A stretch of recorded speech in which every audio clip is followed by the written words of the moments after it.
Welcome friends. मी महेश पाटील. आज आपण काही नवीन इंग्लिश शब्द शिकणार आहोत. लक्षात घ्या, अनेकदा आपल्याला इंग्लिश या विषयाची भीती वाटते, इंग्रजीची भीती वाटते. का तर अनेक शब्द आपल्याला माहीत नसतात. त्यामुळे त्या शब्दांचा जो संग्रह असतो, शब्दसंग्रह ज्याला म्हणतो आपण, की त्याचा नेमका अर्थ काय ते पाहणं गरजेचं ठरतं. आणि त्या दृष्टिकोनातून आपण एक सिरीज सुरू करतोय, ज्याच्यातून आपल्याला छोटे छोटे शब्द असतात, पण ते त्याचे समानार्थी शब्द, त्याचे विरुद्धार्थी शब्द किंवा त्याचा वाक्यात उपयोग कसा करायचा ते आपण याच्यामधून पाहणार आहोत. तर लक्षात घ्या, पहिला शब्द आहे तो आपण सुरुवातीला पाहूया. तर तो आहे कॅज्युअल. हा शब्द लक्षात घ्या. या शब्दाकडे लक्ष द्या. या शब्दाचं नाव काय? कॅज्युअल. एक प्रकारे मराठीत काजोल असं वाटतं आपल्याला ते, पण याच्यामध्ये कॅपिटल सी सी हा शब्द आहे. लक्षात घ्या, सी हा शब्द आहे. Casual, casual.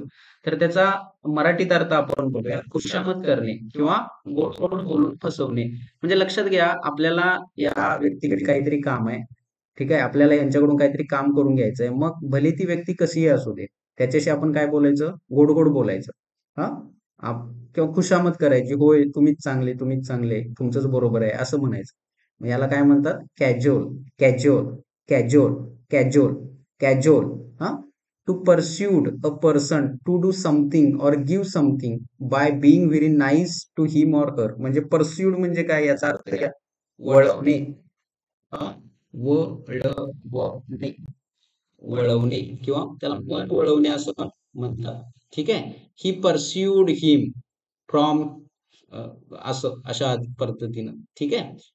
तर त्याचे समानार्थी सिनॉमिनम म्हणजे काय? समानार्थी शब्द. समानार्थी, समानार्थी काय शब्द आहेत बघा. तर ब्लँडिश. जेव्हा एखादा शब्द तुम्हाला समजत नसतो, तो लक्षात राहत नसतो, पाठांतर होत नाही, त्याचा अर्थ कायमस्वरूपी कसा लक्षात ठेवायचा, तर एकच त्याचा सोपा उपाय आहे, तो म्हणजे तो शब्द 10 वेळा मोठ्या मोठ्या आवाजात बोलणे. म्हणजे जसं की ब्लँडिश हा शब्द बघा. हा शब्द कोणता आहे? ब्लँडिश. ब्लँड. काय करायचं? ब्लँड मध्ये आणि डिश मध्ये असं दोन भागामध्ये त्याला डिवाइड करायचं. म्हणजे ब्लँडिश, ब्लँडिश, ब्लँडिश असा 10 वेळा शब्द म्हणा, मग तो तुम्हाला लक्षात राहील. कॉक्स, कॉक्स किंवा सीओ एक्स असं लक्षात ठेवा. ठीक आहे. उच्चार मागं पुढं होतात, त्याचा एवढा अर्थ, त्याचा काय एवढा हे नाही येत, पण आपल्याला त्याचा अर्थ तरी कळता येईल. म्हणजे कॅज्युअलला ब्लँडिश पण म्हणतात, कॉक्स पण म्हणतात, सॉफ्ट सोप म्हणतात, किंवा विडल. काय? Wheedle, wheedle. कसं? Wee, wheedle, fiddle. ठीक आहे. Fiddle, fiddle, fiddle. म्हणजे आपले किती शब्द झाले समानार्थी? 1 2 3 4. 5 शब्द आपण इथं, आणि वरचा हा एक, म्हणजे 5 शब्द आपण इथं लक्षात घेतले. म्हणजे याचा सगळ्यात सोपं काय, की Ram, casual, Shyam. RAM, casual, Shyam. हा, रामनं काय केलं? श्यामची काय केली? खुशामत केली. राम हा श्यामशी गोड गोड बोलला, अशा पद्धतीने अर्थ समजून घ्या, सोप्या पद्धतीने. आता हे बघा, कन्सिलिएट दुसरा शब्द कोणता आहे?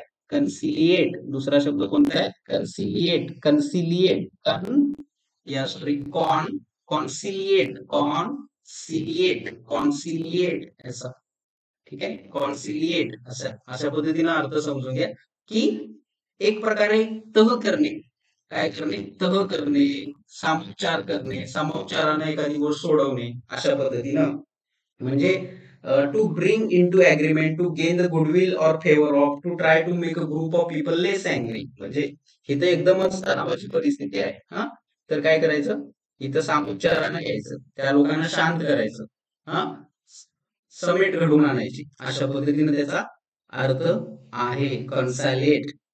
ठीक आहे. तर ह्याला, याचा एक वाक्यात उपयोग कसा करता येईल? His duty was to conciliate the people, conciliate the people. त्याचं कर्तव्य लोकांचं मन वळवणे हे होतं, नाही की प्रोक करणे. प्रोक हा शब्द घ्या. प्रोक, प्रोक म्हणजे काय? एखाद्याला चिडवायचं किंवा एखाद्याला डिवचणे, याला काय म्हणतो आपण? प्रोक. काय होतं तो? प्रोक करणे. प्रोक म्हणजे चिडवणे किंवा डिवचणे. तर कन्सिलिएट याचा विरुद्धार्थी शब्द कोण आहे? प्रोक. हे कसे आहेत? एकमेकाला विरुद्धार्थी आहेत हे दोन शब्द. ठीक आहे. असे कन्सिलिएट, प्रोक. आता बघा, त्याचं दुसरं वाक्य काय? The lawyer claim his client was proc. म्हणजे वकिलाने असं सांगितलं की त्याच्या आशिलाला हिंसा करायला काय केलं गेलं, भाग पाडलं गेलं, म्हणजे त्याला डिवचलं गेलं. हिंसा करण्यासाठी त्याला काय केलं, डिवचलं गेलं. म्हणजे lawyer claim his client was proc into acts of violence, acts of violence, असं या पद्धतीनं. ठीक आहे, ऍक्ट्स ऑफ व्हायलन्स म्हणजे कन्सिलिएट, आणि त्याचा विरुद्धार्थी शब्द काय, प्रोक. त्याचे विरुद्धार्थी शब्द काय, प्रोक. ठीक आहे, अशा पद्धतीनं. त्यानंतर ऍब्निगेशन. ऍब्निगेशन त्याला कॉमा आहे, ऍब्निगेशन म्हणजेच काय, स्वार्थाचा त्याग करणे. त्याला सेल्फ सॅक्रिफाईस असं म्हटलं जातं. ऍब्निगेशन म्हणजे काय, सेल्फ सॅक्रिफाईस. ऍग्निगेशन म्हणजे काय, सेल्फ सॅक्रिफाईस. ऍब्निगेशन बघा, ऍब ऍबनी ऍब्निगेशन काय ते, ऍब्निगेशन. ऍब्निगेशन म्हणजे स्वार्थाचा त्याग करणे. Abnegation of political power. Abnegation of political power. Abnegation of political power. The king abnegated his power to the minister. काय अर्थ आहे बघा, द किंग राजानं त्याची जी सत्ता होती ती त्याच्या मंत्र्याकडे दिली. म्हणजे त्यानं काय केलं, त्याग केला त्या सत्तेचा. The king abnegated his power. राजानं त्याच्या सत्तेचा काय केला, त्याग केला. स्वार्थ एक प्रकार देऊन टाकलं ते, असं आहे ना. म्हणजे रामानं भरताकडे काय केलं, राज्य देऊन टाकलं. अशा पद्धतीनं अर्थ आपण इथं घेतला पाहिजे या शब्दांचा.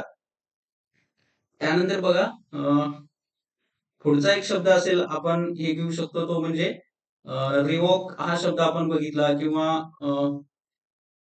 आयकोनोलिस्ट म्हणजे हा एक शब्द आहे, आयकोनोक्लास्ट. आयकोनोक्लास्ट म्हणजे हा शब्दाचा अर्थ तुम्हाला लक्षात येतो का बघा, आय कोनो आयकोनोक्लास्ट म्हणजे काय, आयकोनोक्लास्ट या शब्दाचा अर्थ असा होतो की गॅलिलिओ तुम्हाला माहित असेल, गॅलिलिओ.